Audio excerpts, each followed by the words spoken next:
odatda keraksizlik platformasi orqali yashaydigan insonni hozir sizga yo'lini aytib beraman, asillikdagi yo'lini aytib beraman, ya'ni sevgida hal qilish yo'lini aytib beraman. Qarang, birinchisi, to есть inson sizga ko'rsatib berdi, что siz kerak emassiz, to'g'rimi? Aslida bunaqa emas. Xo'p.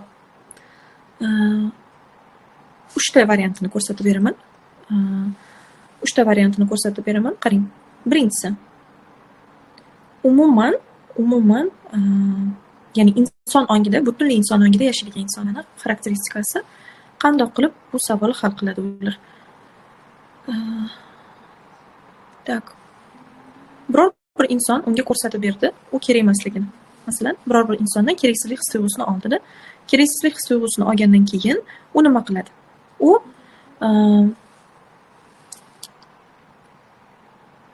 U insonni hayotidan o'chirib tashlaydi. Qarshida turgan insonni, unga keraksizlik his-tuyg'usini bergan insonni hayotidan o'chirib tashlaydi. Keyingisi u aniq ishonadi, что u kerak emas.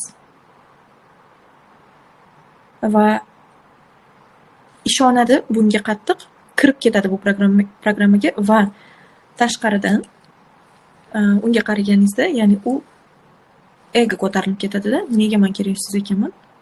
Men kerakman. Ko'rsatib qo'yaman hammaga. Shunaqa ko'rsatib qo'yaman. Yalinib keladi. Emaklab keladi yonimga-da. Shunaqa bir nafrat holatiga, nafrat vibratsiyasiga kirib ketadi-da, o'sha nafrat mana shu keraksizlik platformasini yana ham kuchaytirib tashlaydi. U aniq his qilaveradi-da, что u kerak emas. Uni mana shu holat, mana shu hislat rivojlantiraveradi. Ya'ni u o'zini keraksiz his qilaveradi, nafrat his qilaveradi, nafrat kuchayib, keraksizlik platformasi kuchayib, uni rivojiga olib keladi. Qanday rivojga? Pulda rivojlanadi.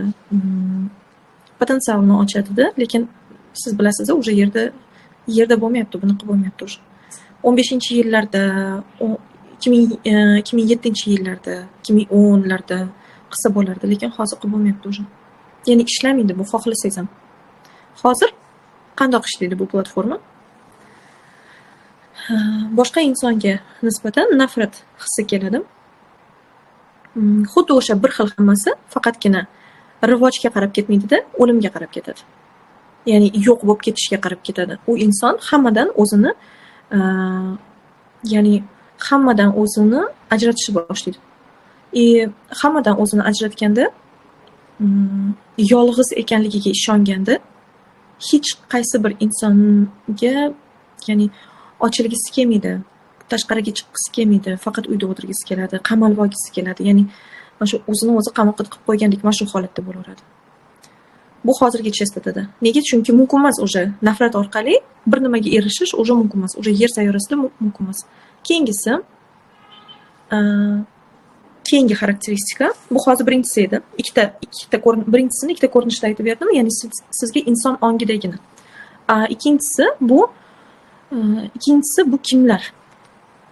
O'z ustida ishlayotgan, lekin oxirigacha uyg'onish yo'lini tanlamagan, oxirigacha o'zini berib yubormagan, yarimda, ya'ni ishonib ishonmasdan uyg'onayotgan, ishonib ishonmasdan o'z ustida ishlayotganlar.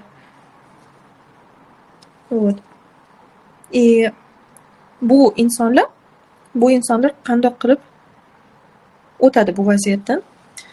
Bu insonlar biladi, что vaziyatni oldida bosh ekish kerak, to'g'rimi? Vaziyatga sevgi bilan qarash kerak. Bu insonlar vaziyat bo'lgandan keyin, keraksizlik his-tuyg'usini kimdirdandir olgandan keyin, u nafrat his qilayotganini ko'ryapti-ku. Bu nafrat uni o'zini barbod qilayotganini ko'ryapti-ku. Hozir uzoq kutish kerak emas, 1 sekundda qaytib kelyapti hamma narsa. Bir onni o'zida yer tezligi bu.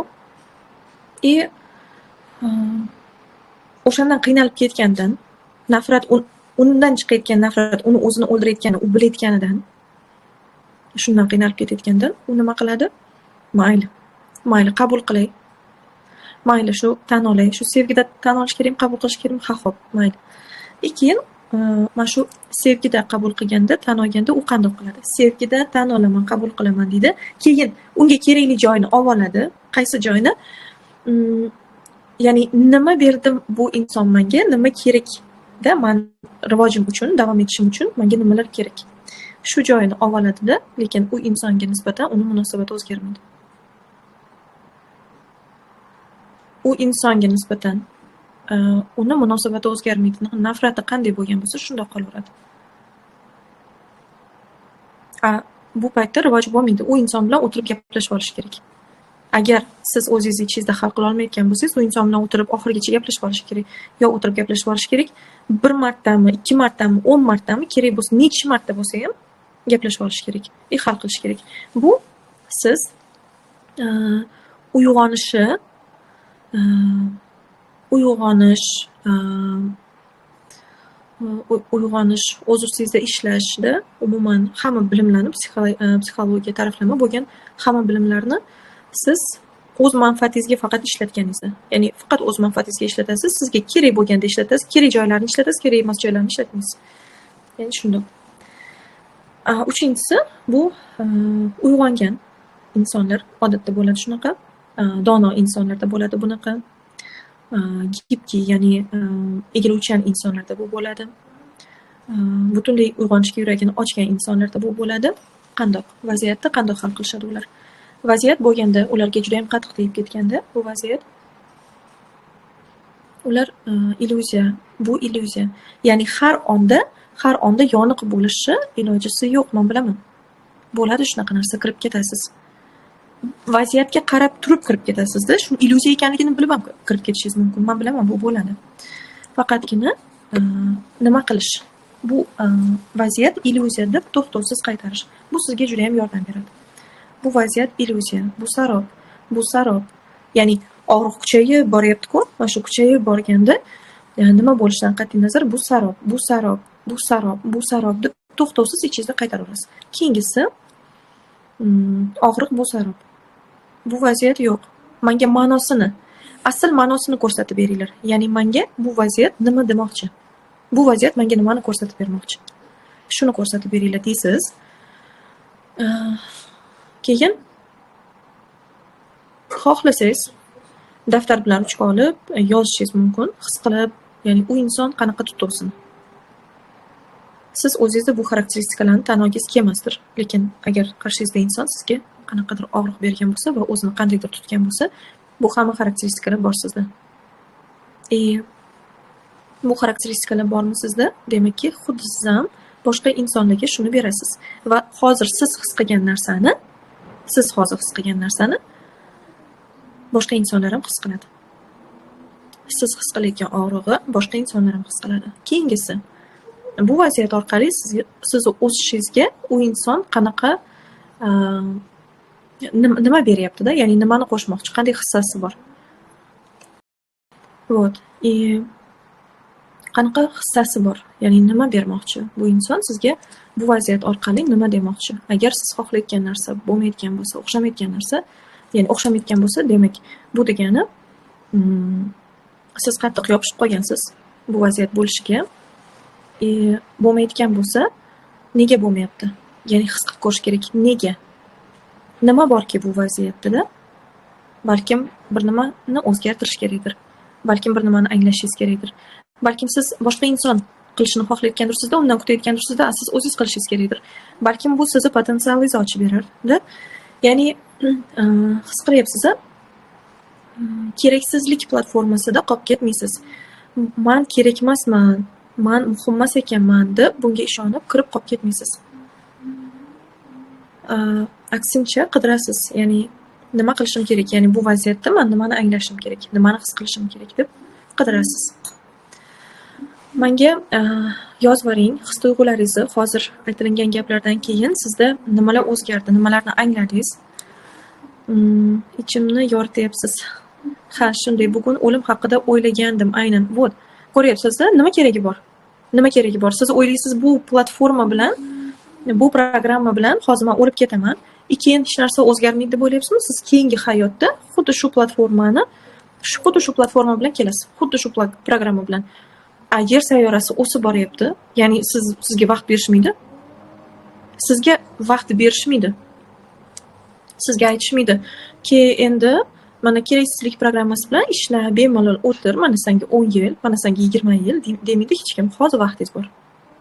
Hozir sizni vaqtingiz bor. Shunda ham, ya'ni tezlikda qilsangiz agar, shunda ham o'zi vaqt yo'q. Ya'ni juda ham tez rivojlanish kerak hozir. To'xtamaslik kerak. Dam berasiz rivojlanasiz, dam berasiz rivojlanasiz, ya'ni damingiz o'z vaqtida, rivojingiz o'z vaqtida. To'xtamaslik kerak. Faqat rivoj, ruhan rivoj emas, hamma taraflama rivoj kerak hozir. Ya'ni to'xtamaslik kerak umuman. Hozir to'xtaydigan payt emas, девочки. И мужчины, да, наши? У нас есть мужчина здесь. O'sha vaziyatni sevib ketyapman. Yaxshi ham u sodir bo'lgan. Qarang, o'sha vaziyat bo'lmasa edi, shunaqa darajada og'riqli bo'lmasa edi, sizni boshqa narsa turg'izayotdimi o'rningizdan? Sizni boshqa narsa harakatlantirayotdimi? Вот ko'ryapsiz, то есть hech qachon bo'lmaydi unaqa. Shunchaki, ya'ni vaziyat sizga ataylab, sizga jazolash uchun, sizni misol uchun, sizdan alam olish uchun kimdir ataylab sizga og'ir vaziyatni bermaydi. Siz tushunmayotgan bo'lsangiz, anglamayotgan bo'lsangiz, sizga og'riqli qilib berishadi. Darsda maza qilyapman, yashasam bo'lar ekan. Ura. Tak, o'sha vaziyatni hammasi sarob cho'tka ko'ryapman. Bir onda ham vaziyatlardan yashab ko'rib chiqyapman. Отлично. Buni unutmang. Qarang, buni unutmang. Bu programma, bu platforma sizni hayotingizni qamrab olishiga bermang. Ya'ni siz undan buyukroqsiz. Bu programma kichkina platforma bo'ladi. Kichkinagina programma bo'ladi. Sizni ishonchingiz uni katta qiladi. Esingizda tursin. Har bir programma, platforma, piramida, ularning hammasi kichkina bo'ladi. Sizni qo'rquvingiz, sizni ishonchingizgina uni katta qilib beradi. Hamma tomonlama rivoj deganingizni kengroq tushuntirasizmi? Hamma tomonlama rivoj degani